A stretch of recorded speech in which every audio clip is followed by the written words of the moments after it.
L'Europe risque de faire face à une pénurie de carburant dès le mois prochain, alors que les conséquences de la crise au Moyen-Orient ne cessent de s'aggraver, avertit le chef de Shell. Wael Sawan, le directeur exécutif de l'entreprise, a déclaré que la pénurie mondiale d'approvisionnement en pétrole et en gaz a déjà contraint certaines parties de l'Asie à réduire leur consommation d'énergie.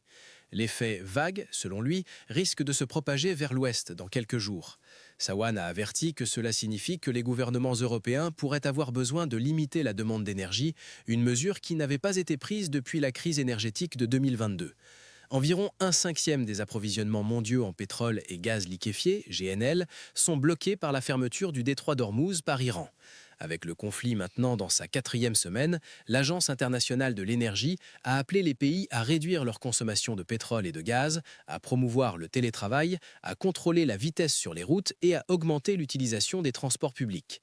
En Asie, où les pays dépendent fortement du pétrole et du gaz du Moyen-Orient, les gouvernements ont instauré des semaines de travail de 4 jours, ont demandé aux gens d'utiliser moins la climatisation et ont suspendu certains voyages à l'étranger.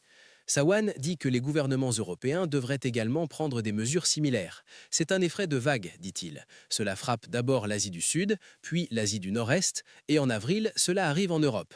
Donc les gouvernements feraient bien de prendre des mesures qui incluent également la conservation ou l'achat de réserves, ajoute Sawan.